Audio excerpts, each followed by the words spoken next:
Hi, Andrew. How are you? Hey, pretty good. How's it going? I'm well, man. It's really a pleasure and honor to talk to you again.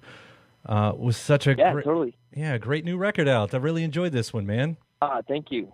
The opening in the album, I want to point out, I put it on and I felt like I was listening to something maybe like through a VCR. Like this album came with its own tracking dial.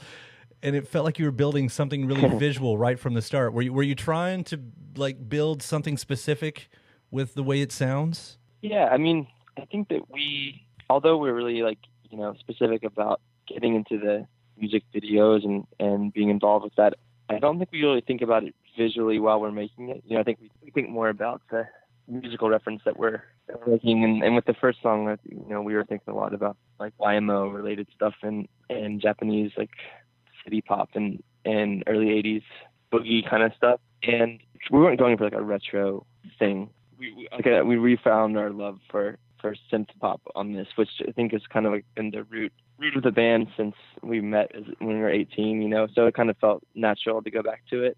Yeah. I mean, so much emphasis has been placed on the style, the synth pop and the style of writing you're doing on this. Are you able to turn that on and off? It almost feels like that a little bit. Like, all right, it's time to do this again, or not. I don't even say it again because it's not like this sounds like the first record. It's getting kind of reference to the first record a lot, but it almost feels like you're like, okay, here we go, on. I mean, not really. Every time we get together and we're going to make a record, it's kind of like as much as we try to calculate what we want to do this time and the goals we want to accomplish, a lot of the times it's just kind of what comes out of us is what comes out. And this time it kind of just felt like we were ready to naturally be back in the more kind of simple pop song kind of thing. And to work in, with that word pop, like there's certain rules of that playbook, I guess, especially maybe even compared to the last two records.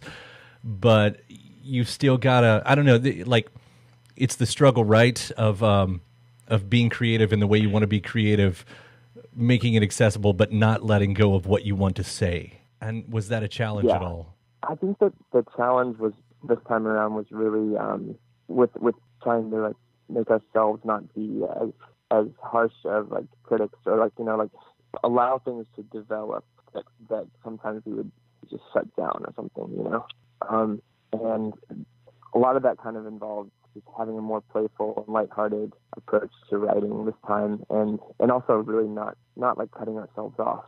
Like this time we had friends come over to the studio and we were just kind of trying to allow for collaboration and allow for impromptu moments in the studio with other people way more than we have in the past. I know playfulness, it seems like it's been a big part of it. I've heard you use that word a few times in recent interviews, and I started probably because of the title, but I started looking at your albums during the socio-political moments that were happening in the world, and I thought, isn't it interesting that your two most playful moments came sort of during darker, as I would think so, darker anyway, times in the world, whereas your darker ones was, during the Obama years, and that's sort of historically how pop music tends to go. I don't know if you've noticed that. Yeah, I mean, like even just the whole idea of getting into music that has an 80s influence, I think there's some similarities in the 80s even with like the Russia-US sort of tensions, and I don't know, I think that you're right that sometimes when things are feeling darker or kind of like they're heading towards it's easy to be cynical, and one way to fight that is to make fun music we can dance to. But it's not mindless, We're not trying to make like party music. Well, I thought that title, Little Dark Age, actually sounded optimistic. I appreciated that you put the word little in it. Yeah. That was kind of the idea, yeah. It's like there is an ending to this. It's small. It will get to the other side of it. I don't know. Right. And, and the lyrics, that does thread itself throughout. It was really interesting and a little bit funny to hear you talking about, how we get stuck in our smartphone. And it seemed like such a very specific thing that's happening right now. Do you wonder what that'll sound like in 20 years? Like there's going to be new fans 20 years from now who listen back on that. Right. I mean, I think that we were aware that referencing so specifically like certain cultural things involving technology is kind of like setting yourself up to be like sound dated or obsolete soon. But that's also sort of like it's like sort of playing with that cliche of rock music too that does that. So it was like I think in some ways, like not like as the most prominent meaning of the album title, but Ben and I kind of like grew up without cell phones, without technology as our big part of our life, and then we saw the transition, and now we're like everybody else, we're like attached to it. But I think because of that, we've always felt like a little bit out of touch, and so it's like we finally started using social media in the past few years, and we're trying to in some ways intentionally sound like sort of out of touch, like older musicians.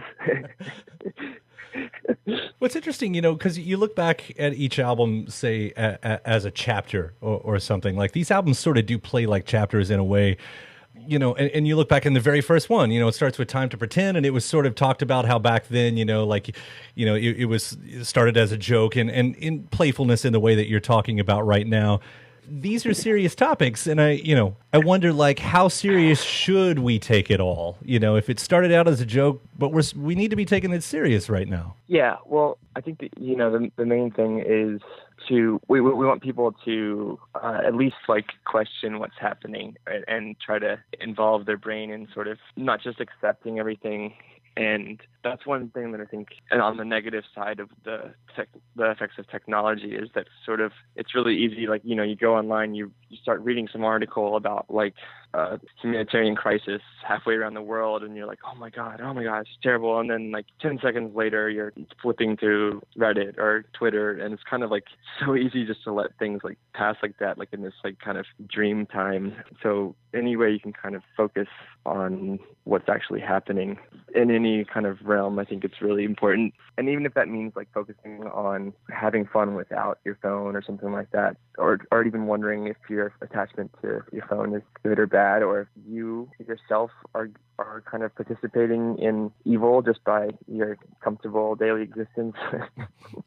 That song's going to play very interesting live if you have, the usual amount of people looking down at their phone while the song is on, shooting it through their phone. Yeah, but, like the goal really wasn't to try to like come from this sort of like preachy, holier than thou kind of place at all. Like we're trying to relate to people and be on the same plane and kind of connect with people and be like, we're doing this too, but maybe we should think about what's happening right now. I mentioned Time to Pretend a minute ago, and it's worth pointing out because your first record it hit the decade mark this year. And, for an album that's looked at as one of the defining moments of a generation, does it still have importance to you? Like, how do you see that album as you look back 10 years? Oh, yeah, sure. I mean, I don't think it'll never kind of not be some sort of impossible thing that happened, kind of that just without us really even focusing much effort or intention on trying to like make something popular, it happened, and it's kind of what sustains us now. And so we would never want to like deny that, and I think we try to celebrate it and keep that as an important part of who we are. So like even as your music's changed, has it ever felt forced to play those live? Did you ever have a point where you tried to get away from those a little bit? I think that unfortunately the couple times that we didn't play those songs were like highly visible moments, like at the Coachella 2010, where the song Kids was actually on the set list and we ran out of time. It was going to be the last song, and then we didn't play it, and then kind of the whole thing that people took away from that was that, we don't play that anymore. Oh, right. I think I'd say like 90% of the shows we've ever played, we play the 3 popular songs from our first album. Did you ever have a desire to do ever one of the full album shows behind those? Not really. I don't know. I feel like that's kind of like, I don't know how I feel about that. I don't even know if I would want to go see a band doing that, In some ways it kind of takes, it's like, I'd rather just listen to the album on headphones or something like that. Like if we're going to go to a concert, and I like the element of surprise being in the set list. And there is no elements of surprise when you do. I've experienced that exact same thing recently with a few bands. I thought I would like it a lot more, but you just always know what's going to happen next. Yeah. Yeah. There was a story. Sorry, I want to bring up this too because the Lou Reed story was one of the cooler things I've read in your interviews lately. Mm-hmm. I thought, you know what? Just being able to have the success that had the power to even garner his attention. I mean, I guess you guys could have asked for anyone at that point, though, right? Did you? Yeah. Sort of. We tried to get in touch with Brian Eno to actually work with us, and it didn't end up working out. And I don't know, we weren't trying to like approach it like we're like exploiting our newfound popularity or something. It was just kind of like on the encouragement of Sonic Boom, really, who co-produced our second album, and he was telling us stories about how he would write to musicians to get lyrics, like Mayo Thompson, or kind of like, there was just like this kind of interaction that happened between him and new musicians that he was sort of referencing or covering, and I guess we would kind of work like thinking in that lineage of like, let's reach out, let's try to talk to someone who inspires us and see how they react. And I think that him saying that like the song didn't really need it was kind of true. There's a lot going on in that song, and it's sort of like, I think it's just cool that he was into the idea and into meeting us and open to collaborating, even if it didn't work out in the end. What a moment to have, though, just a story to have in your back pocket. And Eno too. Yeah. I mean, a collaboration with Eno, that's it doesn't get much bigger than that, especially at least in my world. Maybe it'll happen. We haven't collaborated, but we wrote the song about him. Yeah, we'll put that out into the world just a little bit heavier, But yeah. What do they say? You say what things you want to happen or whatever. I don't know. Seek and you shall find. Right. I don't want to downplay this album. Like I said, I've had so much fun listening to it. Me and Michael, I swear, feels like a classic in itself.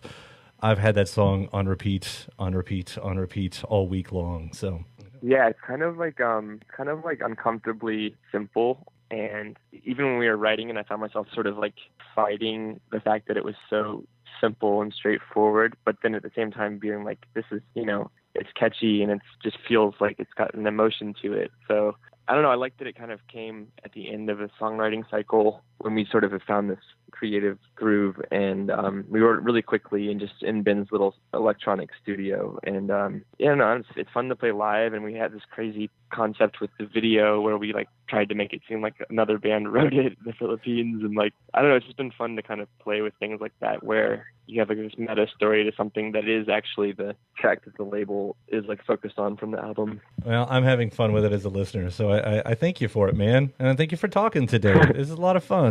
Yeah, definitely. Take care out there. I hope to catch one of the shows here soon. All right, man. Thank you. It's good talking to you. All right. Bye. Bye.